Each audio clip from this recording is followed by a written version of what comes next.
وبرکاتہ.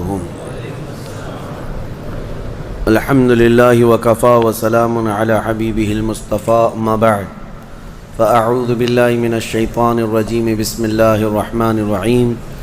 ان اللہ وملائکتہ یصلون علی النبی یا ایہا الذین آمنوا صلوا علیہ وسلموا تسلیما. اللہم صل علی سیدنا مولانا محمد معدن الجود والکرم وآلہ واصحابہ الکرام وابنہ الکریم وبارک وسلم صلاة دائمة سرمدا ابدا. بحمدہ تعالی و بکرم مصطفیٰ صلی اللہ علیہ وسلم. آج کی شب میں قرآن عظیم کے 18 پارے مکمل ہو چکے ہیں. اللہ عز و جل بقیہ قرآن عظیم کو صحیح تجوید سے پڑھنے اور آپ سب کو صحیح سماعت کرنے کی توفیق عطا فرمائے. آج سورہ نور اور سورہ مومنون یعنی پہلے سورہ مومنون اور پھر سورہ نور کی مکمل تلاوت آپ نے سماعت کی ہے. پھر اخیر میں سورۃ الفرقان کا کچھ حصہ. سورۃ المومنون مومنوں کے نام سے ایک پوری سورہ ہے جس کی شروعات ہی اللہ تعالیٰ یوں فرماتا ہے قد افلح المؤمنون. تحقیق کے بے شک ایمان والے کامیاب ہو گئے. اللہ فرما رہا ہے ایمان والے مومنون کامیاب ہیں. یہ پاسٹ کا صیغہ یہاں پر استعمال کیا گیا، ماضی کا صیغہ. قد افلح المؤمنون مومنین کامیاب ہو چکے، ہوں گے نہیں، ہو چکے. اصل مسئلہ یہ ہے کہ ایمان جسے مل گیا وہ سب سے بڑی کامیابی ملی، اسی لیے کہ اسی پر نجات ہے اور اسی پر جنت بھی ہے. لیکن اللہ تعالیٰ نے پھر آگے بیان فرمایا کون سے مومنین کامیاب ہیں. صرف مومنین کامیاب ہیں تو لوگ ہم سے یہ سوال کرنے لگ جاتے ہیں کامیابی کا کیا مطلب ہے؟ آج تو ہم در در کی ٹھوکریں کھا رہے ہیں، ہمارے پاس تو کچھ نہیں ہے. لیکن اللہ تعالیٰ نے اس کے آگے مومنین کی صفات بیان فرمائی. کون سے مومنین کامیاب ہیں؟ الذین هم فی صلاتہم خاشعون. وہ مومن کامیاب ہیں جو اپنی نمازوں میں گڑ گڑاتے ہیں، اللہ کو یاد کرتے ہیں، یعنی خشوع کے ساتھ، دل کے حضوری کے ساتھ جو نماز پڑھتے ہیں. پہلی بات تو نماز ہی نہیں پڑھتے، دل کی حضوری بات کی بات ہے. جن مومنین کی کامیابی کے متعلق اللہ تعالیٰ نے فرمایا ہے وہ دل کی حضوری کے ساتھ نماز ادا کرنے والے ہیں، نمازوں میں گڑ گڑانے والے ہیں. والذین هم عن اللغو معرضون. اور وہ مومنین کامیاب ہیں جو فحش چیزوں سے محفوظ رہتے ہیں.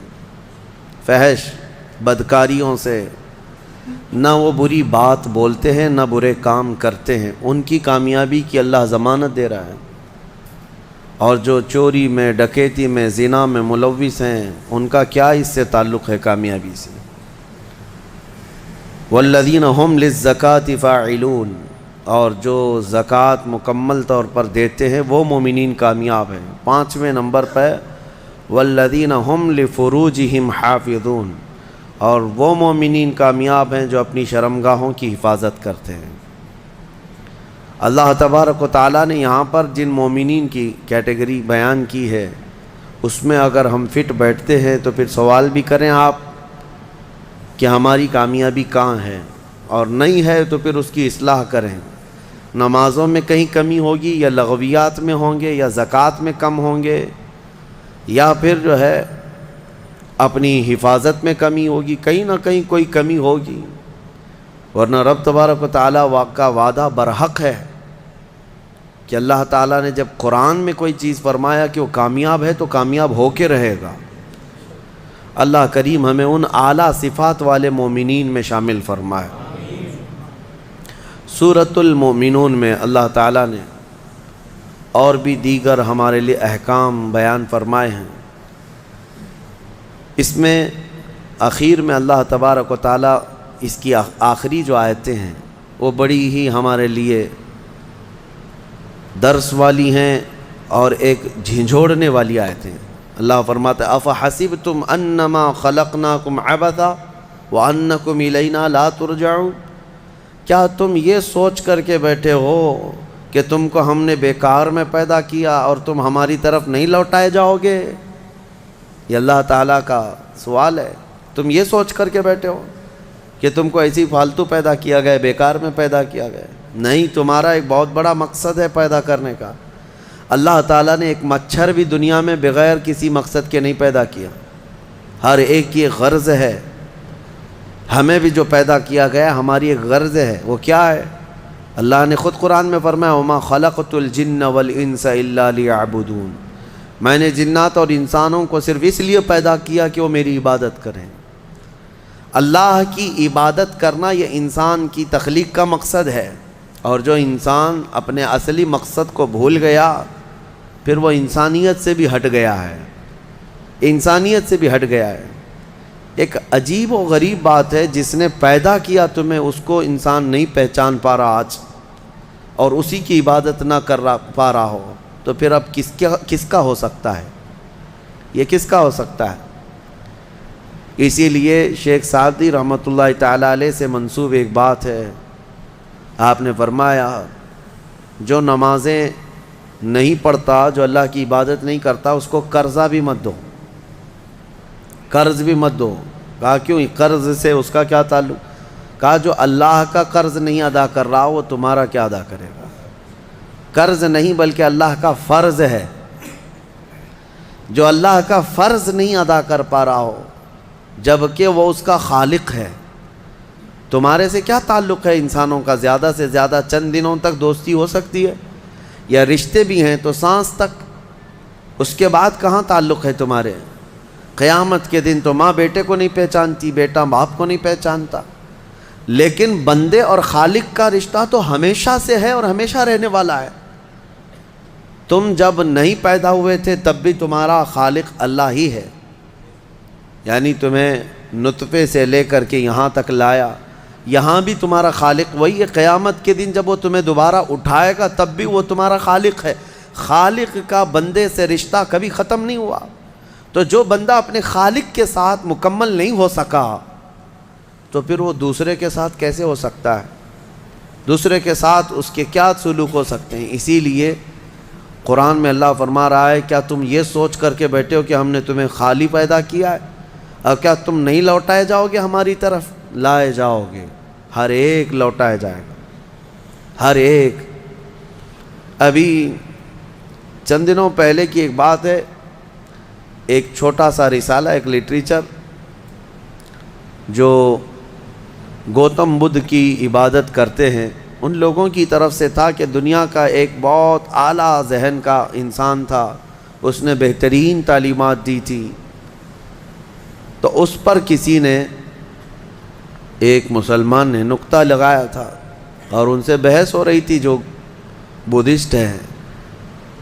وہ یہی کہہ رہے تھے کہ آپ بدھا کی جو عبادت کرتے ہیں کیوں کرتے ہیں؟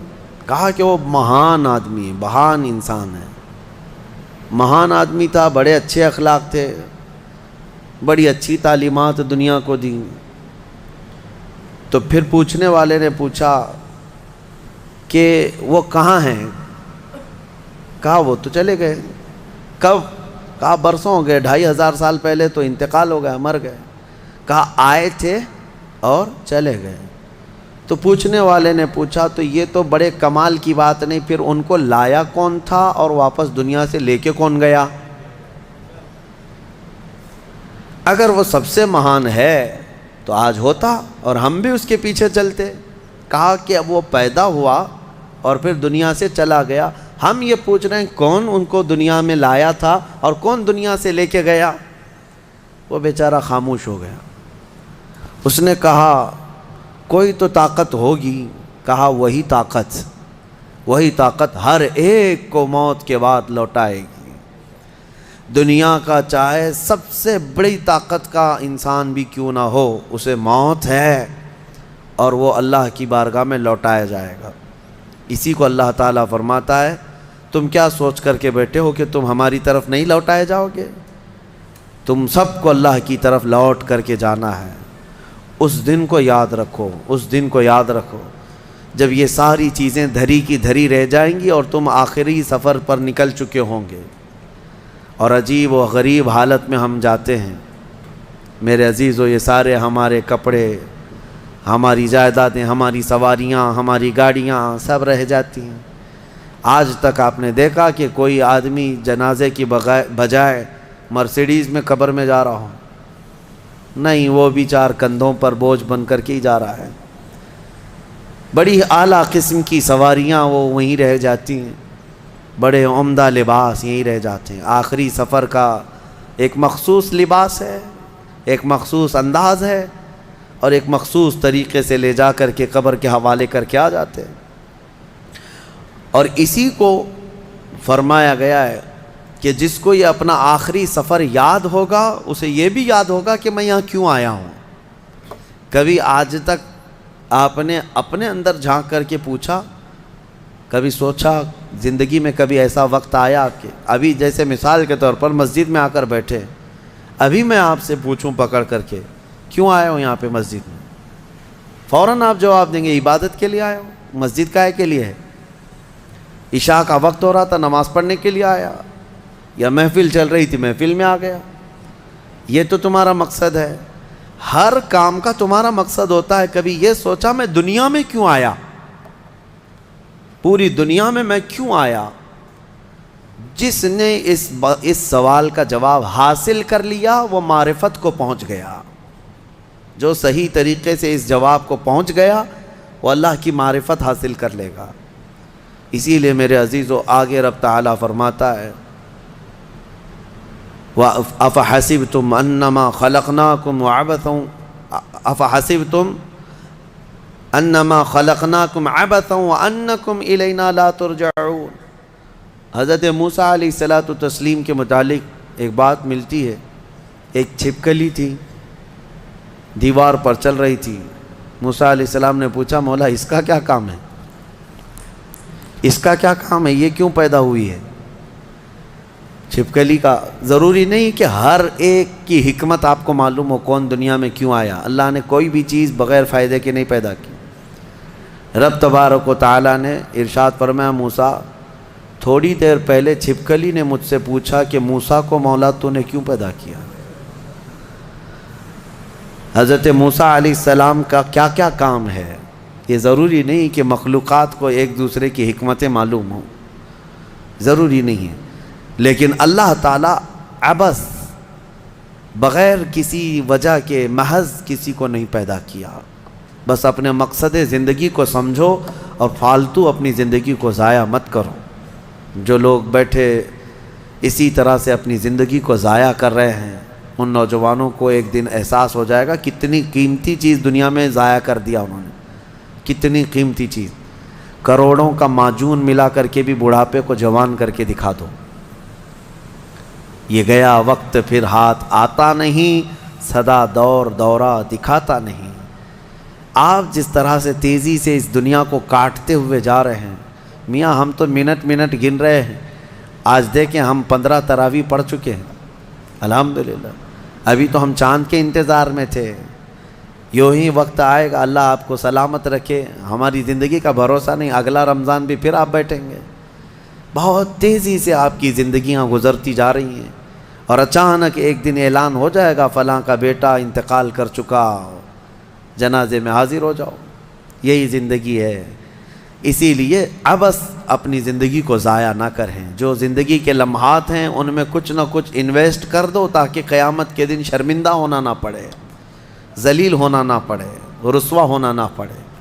بہرحال دوسری سورہ ہم نے جو تلاوت کی ہے سورۃ النور، سورہ نور ہے۔ اس میں احکام بہت سارے آئے ہیں۔ اس کی شروعات جو ہے وہی بہت ایک سخت ترین گناہ اسلام میں اس کے مذمت میں آئی، زنا۔ اللہ نے قرآن میں جگہ جگہ فرمایا وَلَا تَقْرَبُوا الزِّنَا إِنَّهُ كَانَ فَاحِشَةً وَسَاءَ سَبِيلًا، زنا کے قریب بھی مت جانا۔ اللہ فرماتا ہے بے شک وہ سب سے بری چیز ہے اور سب سے برا راستہ ہے۔ نبی کریم صلی اللہ علیہ وسلم نے فرمایا کہ جب مومن کوئی مسلمان زنا کر رہا ہو تو ایمان کی حالت میں وہ زنا کر ہی نہیں سکتا۔ یہ بات یاد رکھ لو آپ، ایمان کی حالت میں کوئی زنا نہیں کر سکتا۔ فرمایا گیا جب زنا کر رہا ہو تو اس کا ایمان اٹھا لیا جاتا ہے، ایمان اس کے ساتھ نہیں ہوتا، ایمان اٹھا لیا جاتا ہے۔ ایمان اور زنا جمع ہو ہی نہیں سکتے ایک انسان کے اندر۔ یہ بہت سخت وعید ہے میرے آقا صلی اللہ علیہ وسلم کی حدیث پاک میں۔ ایمان کی حالت میں زنا نہیں ہوتا، اور جب زنا کر رہا ہوتا ہے تو ایمان نکال لیا جاتا ہے، وہ معلق ہوتا ہے، آسمانوں پر لٹکا ہوتا ہے۔ اس زنا کے حالت میں اس کے ساتھ ایمان نہیں ہوتا۔ اب جو آیتیں آئی ہیں، اللہ فرماتا ہے الزانیۃ والزانی فاجلدوا کل واحد منہما 100 جلدہ، زنا کرنے والے مرد اور زنا کرنے والی عورت کو 100 کوڑے مارو۔ یہ ان کے لیے ہے جو غیر شادی شدہ ہے، اور جو شادی شدہ ہیں ان کے لیے رجم ہے۔ رجم کا مطلب ہے پتھروں سے اتنا مارو کہ وہ ختم ہو جائے، ان کی موت تک انہیں سنگسار کرنا ہوگا۔ یہ اتنی ہیبت ناک سزا ہے دنیا میں کہ دیکھو تو رونگٹے کانپ جائیں آپ کے، لیکن لوگوں کو ایسا لگتا ہے کہ ایسی اتنی بڑی سخت سزا کیوں ہے؟ میرے عزیزو، یہ ایک ناسور ہے، ایک کینسر ہے معاشرے کا، ایک کینسر ہے۔ جب کیمو کرتا ہے ڈاکٹر تو بہت سخت تکلیف ہوتی ہے، کیمو تھراپی آسان نہیں ہے، پورے جسم کے بال جل جاتے ہیں، خون میں پتہ نہیں کیا سے کیا ہو جاتا ہے۔ کیوں؟ ایک پھوڑی کہیں پر کینسر کی آئی ہوتی ہے، اس کو ختم کرنے کے لیے پتہ نہیں 10 12 کیمو دیے جاتے ہیں۔ زنا جو ہے پورے معاشرے کا ناسور ہے، کینسر ہے، اور اگر اس پھوڑی کو نہیں ختم کیا گیا تو ہر ایک کے ہاں یہی چیز، یہی پھوڑی ہوگی، یہ وائرس کی طرح پھیلے گا۔ اور اسلام نے یہ سب سے بڑی سزا رکھی ہے زنا میں، سب سے بڑی سزا ہے۔ آج دنیا یہ مطالبہ کر رہی ہے کہ ریپسٹ کو اسلامی سزا دی جائے۔ کیوں؟ ان کی بیٹیوں کا جب ریپ ہو جائے تو وہ چلاتے ہیں۔ اسلام وہ ہے جو ہر ایک کی بیٹی کو بیٹی کا ہی درجہ دیتا ہے، ایک عظیم خاتون کا ہی درجہ دیتا ہے۔ زنا چاہے بالجبر ہو بالرضا ہو، دونوں زنا ہے، یعنی زور زبردستی کیا ہوا زنا ہی ہے، خوشی سے کیا ہوا اور بڑا گناہ ہے، اور بڑا گناہ ہے، اس میں اور زیادہ ہلاکت ہے۔ اس کے متعلق حدیث پاک میں ہے زانی کے لیے 15 عذابات ہیں، 15 عذاب ہیں۔ 5 دنیا میں دیے جائیں گے، 5 قبر میں دیے جائیں گے، اور 5 قیامت کے دن دیے جائیں گے۔ یہ 15 عذابات وہ جھیلتا رہے گا زانی، 5 دنیا میں، 5 قبر میں، اور 5 قیامت کے دن۔ جو سب سے بڑا عذاب ہے اس کے لیے، میں نے جو سمجھا، یہ 15 کی میں اگر تفصیل بیان کروں تو بہت لمبا ٹائم جائے گا۔ یہ 15 عذابات کیا کیا ہیں؟ دنیا میں جیسے اس کے رزق کی برکت ختم ہوگی، اس کے چہرے کی رونق اٹھا لی جائے گی، اور جو 5 عذابات اس کے دنیا میں ہونے والے ہیں، اس طرح سے 15 عذابات میں جو سب سے بڑا عذاب میں نے جو سمجھا وہ یہ ہے کہ قیامت کے دن رب تعالیٰ اس کی طرف نظر بھی نہیں فرمائے گا۔ یہ سب سے بڑا عذاب نہیں ہے تو اور کیا ہے؟ اور نبی پاک صلی اللہ تعالیٰ علیہ وسلم کی بہت ساری حدیثیں ہیں کہ اللہ تعالیٰ اس کو نہ عرش کا سایہ عطا فرمائے گا اور نہ اس کی طرف نظر فرمائے گا، بلکہ یہ فرمایا کہ جنت 500 سال کی مسافت سے اس کی خوشبو آ رہی ہوگی، لیکن زانی وہ خوشبو بھی نہیں سونگھ سکے گا۔ بڑی سخت سزا ہے۔ اور میرے عزیزو، اس سورے میں اللہ تعالیٰ نے کئی مرتبہ یہ زانیوں کا ذکر فرمایا، الزانیۃ والزانی فاجلدوا کل واحد منہما 100 جلدہ، 100 کوڑے مارو، ولا تأخذکم بہما رأفۃ فی دین اللہ، اور اللہ کے دین میں کوئی ہمدردی مت لینا، یہ بھی حکم ہے۔ کسی کے ساتھ نرمی مت کرنا، ایسے اگر کسی کے ساتھ ہو گیا ہے تو ان کنتم تؤمنون باللہ والیوم الاخر، اللہ فرما رہا ہے اگر تم اللہ اور آخرت پر ایمان رکھتے ہو تو ذرا برابر بھی نرمی نہ لینا اس پر۔ وہ اور دوسرا ایک اور سخت حکم یہ ہے، وَلْيَشْهَدْ عَذَابَهُمَا طَائِفَةٌ مِّنَ الْمُؤْمِنِينَ، زانی اور زانیہ کو چپکے سے کہیں سزا مت دے دینا، بلکہ اللہ فرما رہا ہے ان دونوں کے عذاب پر پورے مومنوں کو گواہ بناؤ، سب کے سامنے ان کی سزا ہو۔ آپ کو پتہ ہے نبی پاک صلی اللہ تعالیٰ علیہ وسلم کے صحابہ میں حضرت ماعز اسلمی کا نام ملتا ہے، ایک صحابی تھے۔ یہ ایک دن روتے ہوئے بارگاہ رسالت میں آپ صلی اللہ علیہ وسلم میں آئے، کہا آقا مجھ سے گناہ ہو گیا ہے۔ حضور نے فرمایا کیا ہوا؟ کہا کہ میں بتا نہیں سکتا۔ حضور نے پھر پوچھا بتاؤ تو صحیح کیا ہوا ہے؟ کہا بولتا ہوں تو منہ کو کلیجہ آ جاتا ہے، کلیجہ منہ کو آ جائے اس طرح کی چیز ہے میں نہیں کہہ سکتا۔ حضور نے فرمایا بتاؤ ماعز تمہارے لیے ہم ذریعے حل تلاش کر کے بتا دیں؟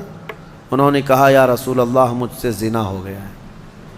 اتنا کہنا تھا نبی پاک صلی اللہ علیہ وسلم نے اپنا چہرہ پھیر لیا۔ صحابی ہیں حضور کے، خطا ہو گئی میرے آقا لیکن آیا ہوں آپ کے دربار میں۔ جب حضور نے اپنا چہرہ پھیر لیا اب بچا کیا تھا؟ اب وہ رونے گڑ گڑانے لگے، قدموں میں گر گئے، اتنا روتے رہے اتنا روتے رہے۔ اسی کو شاید امام اہل سنت فاضل بریلوی نے ترجمانی میں اشعار میں یوں کہا ہے، یا رسول اللہ تجھ سے جو منہ چھپاؤں تو کروں کس کے سامنے؟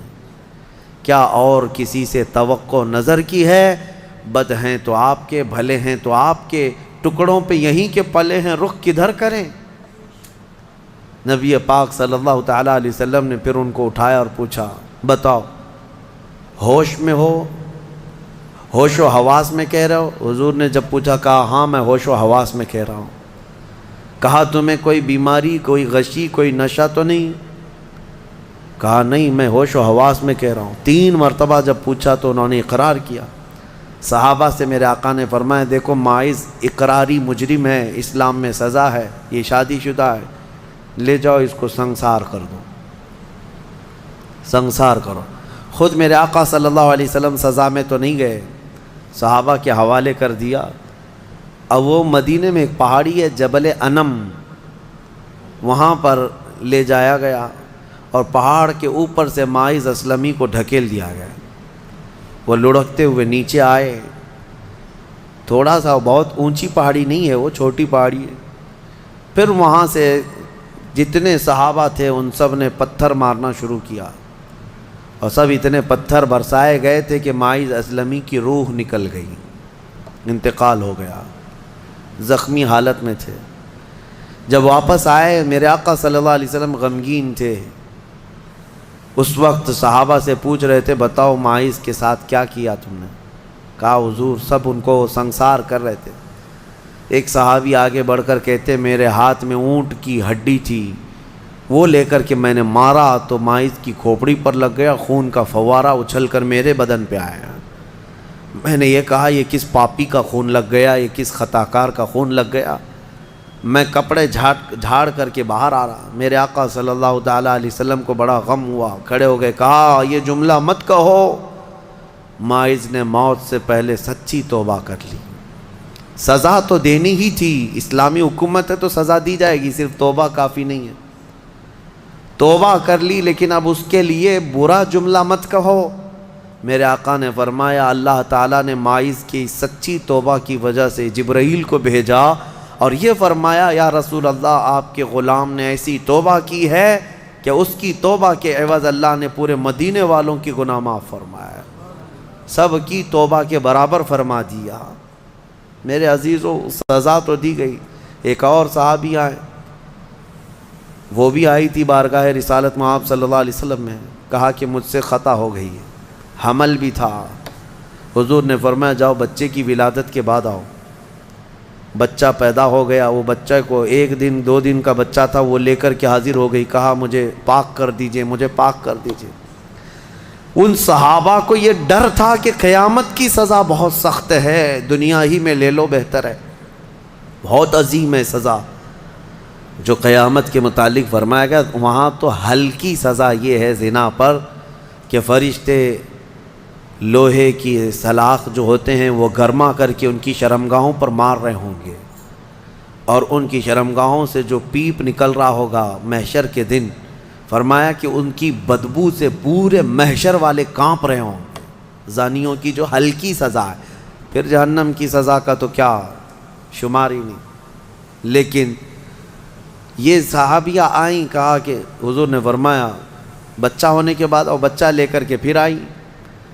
حضور نے فرمایا ابھی تو پیدا ہوا بچہ، اس کا حق ہے، اس کو جاؤ دودھ پلا کے آؤ. حضور پاک صلی اللہ علیہ وسلم کے پاس سے وہ گئیں، 2 سال تک دودھ پلایا، اور پھر جب بچہ تھوڑا بہت چلنے پھرنے لگ گیا، غلط صحیح کو پہچاننے لگ گیا، تو آئی حضور کی بارگاہ میں، کہا یا رسول اللہ اب میرا بچہ میرے بغیر رہ سکتا ہے، یہ صحیح غلط کو پہچاننے لگ گیا، اب دودھ بھی چھوڑ چکا ہے، مجھے پاک کی کریں. وہ کیسی خواتین تھیں اس وقت بھی، چاہتے تو بہانے بنا لیتے، میں نے کیا ہی نہیں، خود اقرار کر کے انہیں پاک ہونا ہے. اللہ کی بارگاہ میں یہ عیب اور یہ دھبا لے کر نہیں جانا چاہتا. پھر ان کے سنسار کا بھی حکم دیا گیا، اس خاتون پر بھی سنساری ہوئی، یہاں تک کہ ان کی موت واقع ہو گئی. میرے عزیز و اسلام میں بڑی عظیم سزائیں ہیں. صرف میں یہ دنیاوی سزا آپ کو سنا رہا ہوں، اس سے گیس کر سکتا ہے آدمی دنیا میں جو ہائیسٹ سزا ہے اسلام میں وہ زنا پر ہے، لیکن یہ بھی کہا گیا ہے کہ یہ صرف اور صرف 100 میں سے 99 حصہ بھی اس کا یہاں سزا نہیں دی جا رہی، باقی 99 درجے زیادہ حشر کے دن اس کی سزا ہے.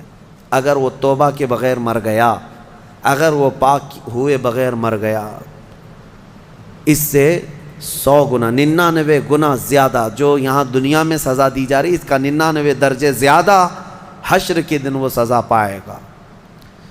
اسی لیے وہ دن یاد کر کے ہی جان پگھل جاتی ہے، جسم تھر تھر کانپنے لگتا ہے. وہ قیامت کا منظر، اللہ کریم ہمیں ان تمام برے فواحشات سے محفوظ فرمائے. اس سورہ میں اللہ تعالیٰ نے فرمایا یا ایھا الذین آمنوا لا تدخلوا بیوتا غیر بیوتکم حتی تستأنسوا وتسلموا علی اہلہا.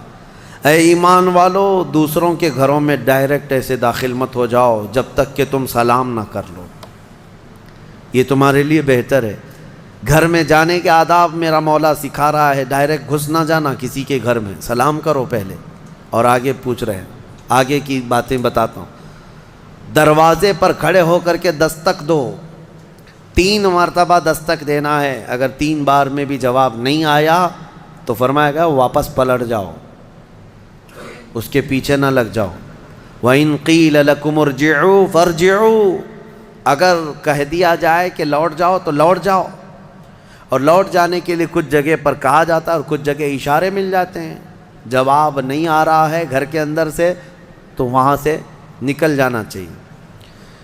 آگے آیت میں ہے لَيْسَ عَلَيْكُمْ جُنَاحٌ أَن تَدْخُلُوا بُيُوتًا غَيْرَ مَسْكُونَةٍ فِيهَا وَمَتَاعٌ لَكُمْ. ہاں ایسا کوئی گھر ہے جس میں کوئی رہتا ہی نہیں ہے تو اس گھر میں ایسی بغیر کسی کو سلام کیے ایسی داخل ہو گئے تو اللہ فرما رہا ہے کوئی گناہ نہیں ہے.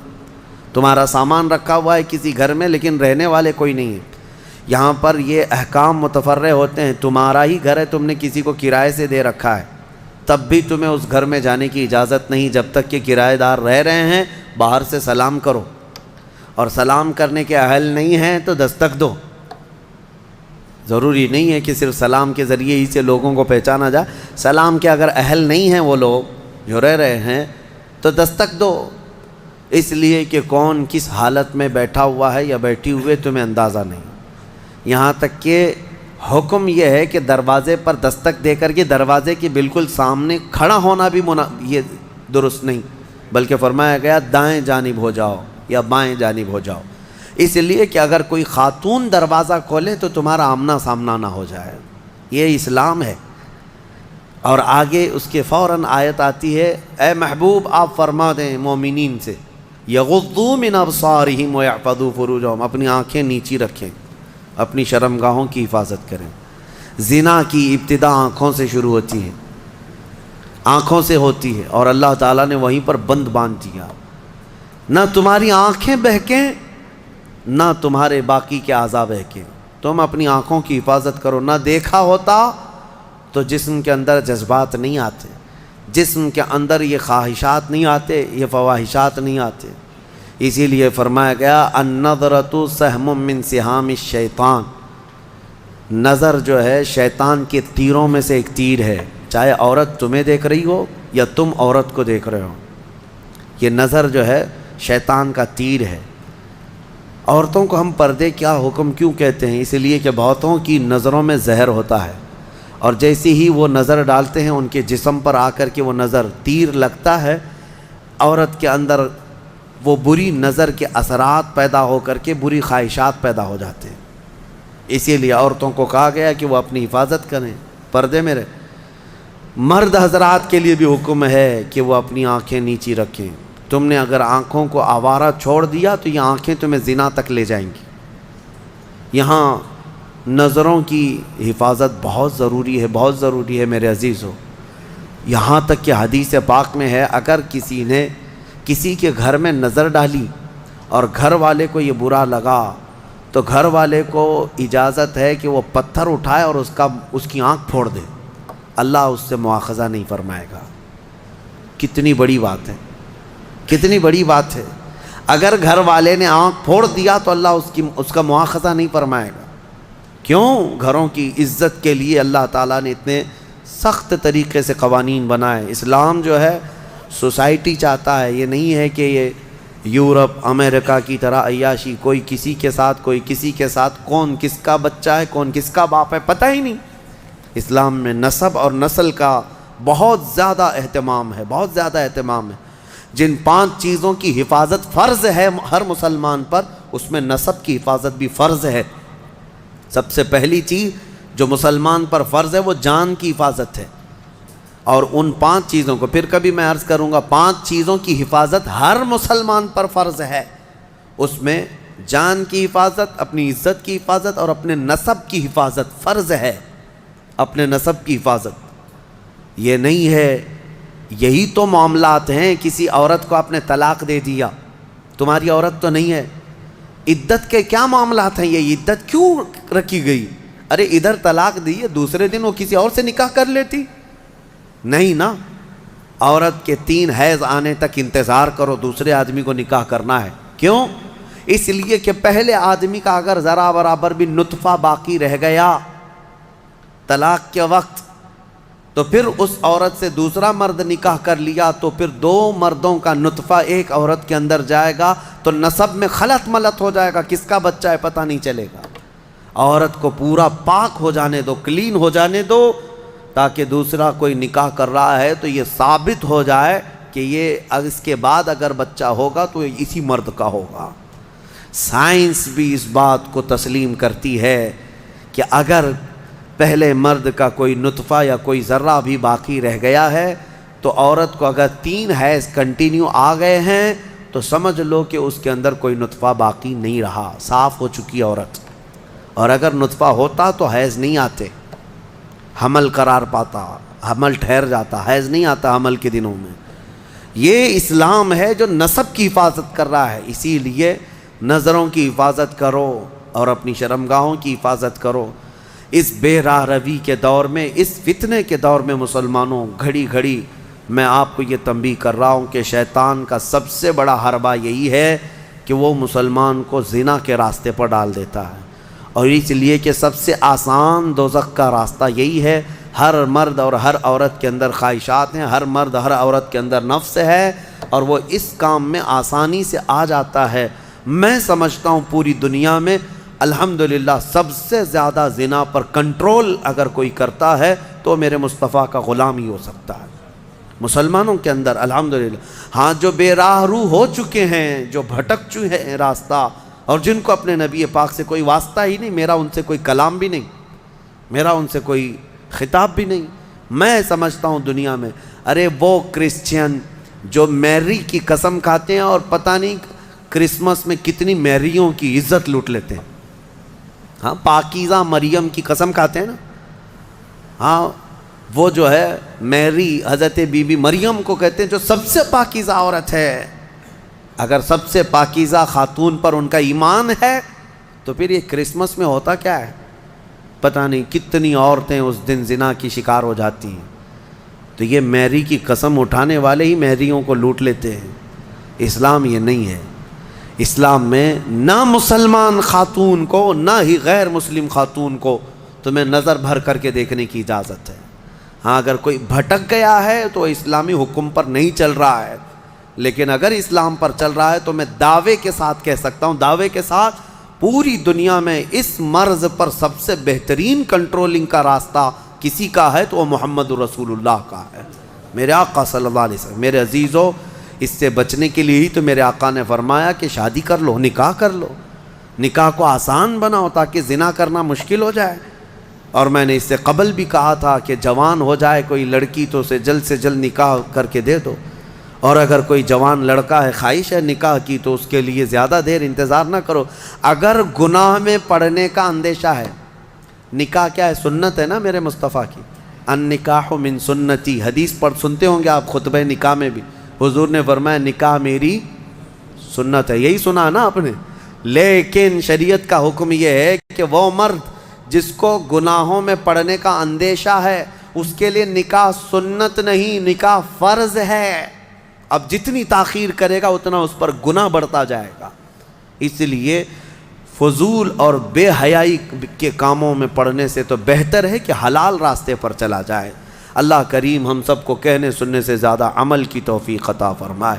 اس سورہ نور میں جو ایک بہت بڑا عظیم واقعہ تھا اس کو میں کہہ نہ پایا، سیدہ ام المومنین طیبہ طاہرہ عائشہ صدیقہ رضی اللہ تعالیٰ عنہ میرے آقا کی رفیقہ حیات بلکہ وہ محبوبہ رسول تھیں، ان پر ایک الزام لگایا تھا منافقین نے، اس کا دفاع کیا میرا مولا اور آیت نازل فرمایا شان عائشہ میں، صدیقہ طاہرہ کی شان میں آیت نازل ہوئی۔ ہوا یہ تھا کہ ایک جنگ سے حضور واپس آ رہے تھے، جنگ غزوہ بنو مصطلق، وہاں سے واپسی میں حضرت عائشہ بھی اس سفر میں حضور کے ساتھ تھیں۔ رات کا وقت تھا، ایک جگہ قافلہ رک گیا تو قافلہ جب رکتا تھا تو اونٹ کے اوپر جو کجاوا ایک جو ہے حجرے کی طرح بنا دیا جاتا، جھونپڑی بنا دی جاتی تھی جو ام المومنین کے لیے ہوتی تھی، حضور کی ازواج مطہرات پردے میں جاتی تھیں، وہ اٹھا کر کے زمین پر رکھ دیا۔ حضرت عائشہ کی عمر بھی چھوٹی تھی، کم عمر کی تھی، تو وہ بڑی ہلکی بھی تھیں، جو صحابہ اٹھاتے تھے اٹھا کر کے رکھ دیتے تھے۔ رات کا وقت تھا اور وہ وہاں پر سو گئیں، کجاوے سے باہر نکل کر کے سوئیں۔ پھر ہوا یہ کہ قافلہ چل پڑا، حضرت عائشہ صدیقہ وہیں رہ گئیں۔ وہ کجاوا اٹھا کر کے جو صحابہ تھے انہوں نے اونٹ پر رکھ دیا اور یہ سوچا کہ اس میں ام المومنین ہیں، سو رہی ہوں گی، اٹھا کر کے اونٹ پر رکھ دیا، باندھ دیا اور اونٹ چل پڑا، جبکہ ام المومنین کہیں اور سوئی ہوئی تھی۔ یہ رہ گئی بات۔ اب قافلہ مدینہ کی طرف رواں دواں تھا، پیچھے سے قانون یہ تھا قافلے میں ایک صحابی بہت پیچھے چلتے تھے کہ قافلے سے چھوٹا ہوا کوئی سامان ہو تو وہ اٹھا کر کے لے کے آ جاتے تھے، کسی کا کچھ بھی رہ جاتا تو وہ حضرت صفوان ایک صحابی تھے، وہ پیچھے چلے آ رہے تھے، انہوں نے دیکھا ام المومنین عائشہ صدیقہ اکیلی تھیں، انہوں نے دیکھتے ہی کہا یہ کیا ہے، انا للہ و انا الیہ راجعون، کیا ہوا ہے؟ انہوں نے اپنا چہرہ پھیر لیا اور ام المومنین نے پردہ کر لیا۔ ام المومنین کہنے لگیں کہ قافلہ چلا گیا اور میں رہ گئی، نیند میں تھی۔ انہوں نے کہا ان کے ساتھ جو اونٹنی تھی اس پر ام المومنین کو سوار کیا اور نکیل پکڑ کر کے چلتے رہے۔ اب جب مدینے آئے تو بدمعاش قسم کے اوباش قسم کے ذلیل منافقین نے ام المومنین پر یہ تہمت لگانا شروع کیا کہ محمد رسول اللہ کی بیوی کسی اور مرد کے ساتھ چلی گئی تھی، نعوذ باللہ۔ حضرت عائشہ ان کے ساتھ چلی گئی تھی، قافلے سے الگ آئی ہیں، یہ بہت بھدا الزام۔ اسی کے متعلق قرآن میں آج ہم نے جو سورہ نور پڑھا ہے نا، اس میں ایک آیت ہے والذین یرمون المحصنات ثم لم یأتوا باربعۃ شہداء فاجلدوہم 80 جلدہ۔ اللہ فرماتا ہے جو مومنہ عورتوں پر الزام لگاتے ہیں، تہمت لگاتے ہیں، اور اگر 4 گواہ نہیں لا پائیں گے تو حکم شرع یہ ہے کہ 80 کوڑے مارو ایسے آدمی کو جو تہمت لگایا۔ اور پھر فرمایا کہ زندگی بھر پھر کبھی اس کی گواہی قبول نہیں کی جائے گی، وہ مردود الشہادہ ہے، اس کی کوئی گواہی نہیں قبول کی جائے گی جو تہمت لگاتا ہے۔ اب سنو، جب عائشہ صدیقہ رضی اللہ تعالیٰ عنہ مدینے آ گئیں تو یہ باتیں پھیلنے لگ گئیں اور بہت پھیل گئیں۔ نبی پاک صلی اللہ علیہ وسلم کو بتایا گیا کہ ایسی ایسی باتیں آپ کی زوجہ کے متعلق ہیں۔ حضور پاک صلی اللہ علیہ وسلم حضرت عائشہ کے پاس آئے، پوچھے عائشہ یہ کیا میں سن رہا ہوں؟ حضرت عائشہ صدیقہ رضی اللہ تعالیٰ عنہ رونے لگ گئیں، بڑا پیار کرتے تھے میرے آقا ان سے، اور وہ بھی بہت محبت کرتی تھی۔ حضور پاک صلی اللہ علیہ وسلم نے پھر ہوا یہ کہ حضرت عائشہ سے بات کرنا بھی چھوڑ دیا حضور نے، کہ میں اس وقت تک انتظار کروں گا جب اللہ تعالیٰ کا حکم آ جائے۔ اب یہ ام المومنین کے لیے کتنا ڈیفیکلٹ اور کتنا سخت مرحلہ ہوگا کہ کائنات کے آقا و مولا جن کی وہ زوجہ ہیں وہ بات نہیں کر رہے ہیں اور گھر پہ نہیں آ رہے ہیں۔ تو حضرت عائشہ اپنے مائکے چلی گئیں حضرت ابوبکر صدیق کے گھر، تو حضرت ابوبکر صدیق بھی بات نہیں کر رہے ہیں۔ پتہ نہیں کیا ہوا، لیکن معاملہ کچھ بھی نہیں تھا۔ آج کے منافقین بھی اس واقعے کو اٹھاتے ہیں اور کیا کہتے ہیں، رسول اللہ کو علم غیب نہیں تھا، اگر غیب کا علم ہوتا تو اتنے دن تک حضور اپنی بیوی کے متعلق تھوڑی نہ خاموش رہتے۔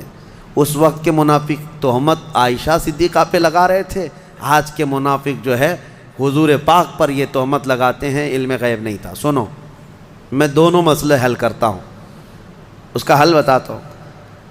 یہ صحابہ کا بڑا امتحان تھا، 1 مہینے تک یہ معاملہ چلتا رہا مدینے میں۔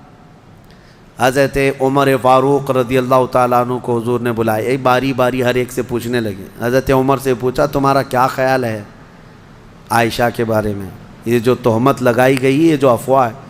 حضرت عمر نے کیا ایمان کا جواب دیا، کہتے ہیں یا رسول اللہ صلی اللہ علیہ وسلم، رب ذوالجلال آپ کے جسم پر مکھی بیٹھنے نہیں دیتا، اگر عائشہ ناپاک ہوتی تو آپ کے گھر کے لیے کیسے قبول کرتا؟ نکاح تو اللہ نے فرمایا آپ کا، اور کوئی ناپاک عورت آپ کی اہل میں آ کیسے سکتی ہے، وہ اہل بیت ہے۔ یہ حضرت عمر کا جواب تھا۔ سیدنا عثمان ابن عفان نے بھی ایسا ہی عشق کا جواب دیا، کہا کہ جس کا سایہ زمین پر نہیں پڑتا اس کی بیوی بدکار کیسے ہو سکتی؟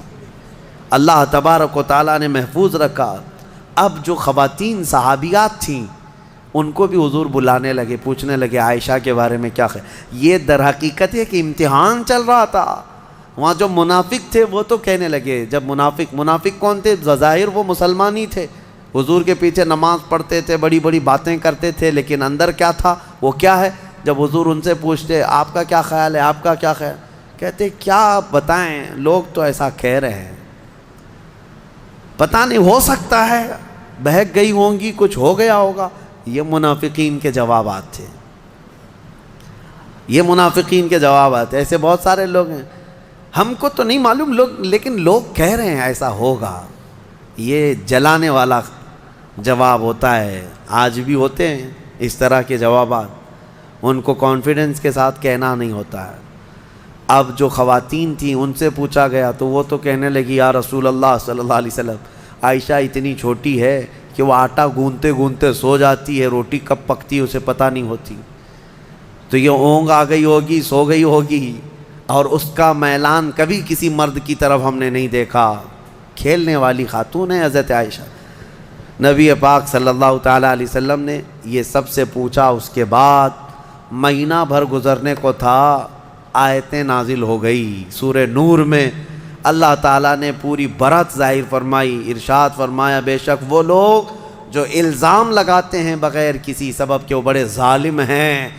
ماں عائشہ صدیقہ کی برات میں جب آیت نازل ہوئی، حضور آئے حضرت عائشہ کے گھر، حضرت ابوبکر صدیق کو بتا دیا تھا کہ آیت عائشہ کی برات میں صفائی میں نازل ہو گئی ہے، تو پھر حضرت ابوبکر بھی دوڑے دوڑے عائشہ صدیقہ کو خبر دینے چلے گئے، اور جب حضرت عائشہ نے یہ خبر سن لی تو اس قدر اس دن خوشیوں سے پھولے نہ سما رہی تھی کہ نبی پاک صلی اللہ تعالیٰ علیہ وسلم جب گئے گھر تو وہ ان کی محبت کا معاملہ تھا۔ حضور ان سے بات کر رہے تھے تو حضرت عائشہ حضور کے سامنے نہیں آ رہی تھی، کہا نہیں میں پہلے آپ سے نہیں بات کروں گی، میں پہلے اس مولا کا سجدہ ادا کروں گی جس نے میری برات کا اظہار فرمایا۔ حضور پاک صلی اللہ تعالیٰ علیہ وسلم نے یہ نہیں فرمائی، یہ محبت میں انہوں نے کیا تھا، یہ ان کے جذبات تھے۔ حضور پاک صلی اللہ علیہ وسلم مسکراتے اور فرماتے عائشہ میں تجھے پہچانتا ہوں جب تو خوشی میں ہوتی ہے اور جب تو غصے میں ہوتی ہے، دونوں چیزیں میں پہچان لیتا ہوں۔ حضرت عائشہ کا معاملہ تھا اسے، تو وہ پوچھتی ہیں آپ کو کیسے پتہ چلتا ہے میں کب غصے میں ہوتی ہوں اور کب خوشی میں؟ تو حضور فرماتے ہیں جب تو خوشی میں ہوتی ہے تو قسم کھاتی ہے نا کسی بھی بات پر، تو کہتی ہیں وہ رب محمد، محمد کے رب کی قسم، ایسا ہی تھا اور جب غصے میں ہوتی ہے تو کہتی ہے وہ ربی ابراہیم، ابراہیم علیہ السلام کے رب کی قسم ایسا ہی تھا۔ حضور فرماتے ہیں میں اچھی طرح سے جانتا ہوں کب تمہارا موڈ کیسا ہے۔ بہرحال ماں عائشہ صدیقہ رضی اللہ تعالی عنہا کے یعنی طہارت پر اللہ تعالیٰ نے آیتیں نازل فرمائی۔ جو دوسرا مسئلہ ہے وہ میں عرض کیے دیتا ہوں۔ آج کے جو منافق ہیں یہ جو کہتے ہیں حضور کو اگر علم غیب تھا تو اپنی بیوی کی برات پہلے ہی کیوں نہیں بیان کر دی؟ اتنے دن تک مدینے میں کنفیوژن کے شکار سب لوگ بھی تھے، کیوں ایسا رہا؟ یہ کہتے ہیں حضور کو علم غیب نہیں تھا۔ ان ظالموں کو یہ پتہ نہیں جو رسول مکہ میں مدینے میں بیٹھ کر مکہ کے تمام لوگوں کے احوال کی خبر دے رہے ہوں، لیکن کچھ معاملات ہوتے ہیں، کچھ معاملات ہوتے ہیں۔ امتحانات یوں ہی نہیں لیے جاتے۔ اگر آپ کے پاس سوال پرچہ آ گیا ایگزام میں اور بنایا کس نے ہے؟ بنایا کس نے ہے؟ آپ کے ٹیچر نے، جو پڑھانے والا ٹیچر نے بنایا، لیکن ایگزام لے کر کے آپ لکھنے کے لیے بیٹھے ہیں۔ ٹیچر ہی اگر آپ کی وہ گارڈنگ کے لیے آئے یا پھر وہ دیکھ بھال کے لیے آئے، نگرانی کے لیے، آپ پوچھ لینا اس سے ایک سوال، سر اس کا جواب بتا دو، کیا وہ ایگزام ہال میں بتائے گا؟ کہے گا نہیں میں معلوم نہیں ہے۔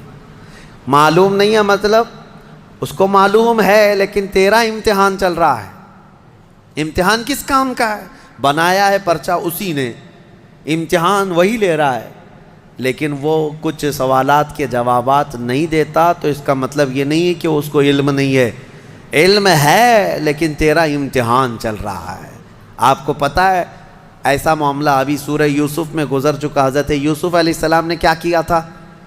یوسف علیہ السلام کے جب بھائی آئے تھے غلہ لینے کے لیے، ان کے چھوٹے بھائی بنیامین، ان کے تھیلے میں انہوں نے کھٹوری ڈال دی تھی، پتہ ہے نا؟ اور اس کے بعد کیا کیا؟ اعلان کروا دیا شاہی خزانے کی کھٹوری چوری ہو گئی، ڈھونڈو کس کے اس میں ہے، ڈھونڈو۔ حضرت یوسف علیہ السلام نے اعلان کروا دیا تھا اور سب کے غلے ڈھونڈتے جائے۔ وہ 10 بھائیوں کی بھی تلاش کر رہے تھے۔ قرآن میں یہ بھی ہے فَبَدَأَ بِأَوْعِيَتِهِمْ، ان کے سب تھیلیوں کو ٹٹولا گیا۔ حضرت یوسف علیہ السلام خود ہی ٹٹول رہے تھے۔ کس کو؟ 10 بھائیوں کے تھیلوں کو ٹٹول کر کے دیکھ رہے تھے، اس میں ہے، اس میں ہے، اور ڈالا کس کے تھیلے میں تھا؟ چھوٹے بھائی کے تھیلے میں ڈالا تھا۔ یہ 10 کو کیوں ٹٹول رہے تھے؟ کیا یہ بھی تم الزام لگاؤ گے کہ یوسف علیہ السلام کو معلوم نہیں تھا کون سے تھیلے میں؟ معلوم سب تھا۔ وہاں ایک مصلحت تھی کہ اللہ نے حضرت یوسف کو ایسا کرنے کا حکم دیا تھا۔ قرآن میں اللہ فرمایا کذالک کدنا لیوسف، ہم نے یوسف کو اس طرح کی ہدایت دی تھی کہ وہ ایسا کریں۔ تو وہاں حضرت یوسف علیہ السلام کے بارے میں یہ مانتے ہو اللہ نے ان کو ایسا کرنے کا حکم دیا تھا، تو پھر یہ غزوہ بنی مستلق کے بعد والے واقعے میں، ام المومنین کے واقعے میں یہ کیوں نہیں تسلیم کرتے کہ میرے آقا کو 1 مہینے تک اللہ نے خود ہی یہ فرمایا تھا کہ محبوب آپ کے سارے آس پاس آنے والوں کا امتحان ہو جائے، جو ایمان والا ہو ان حالات میں بھی میرے مصطفیٰ کی بڑائی بیان کرے گا، اور جو منافق ہے وہ چن چن کر کے برائیاں پیدا کرنے کی کوشش کرے گا۔ بہرحال ایسے حالات میں ایمان پتہ چل جاتا ہے۔ اللہ ہمیں ہر مصیبت کے وقت میرے آقا کے قدموں میں گردن نچھاور کرنے کی توفیق عطا فرمائے۔ ہم جب زندہ رہیں، خوشیوں میں ہوں یا غموں میں ہوں، بس میرے مصطفیٰ کریم کے سچے غلاموں میں مولا ہمارا شمار فرمائے۔ میں یہی عرض کرتا ہوں، ہر تکلیف، ہر ستم گوارا ہے، یا رسول اللہ بس تم کہہ دو کہ تو ہمارا ہے۔ وآخر دعوانا الحمدللہ رب العالمین۔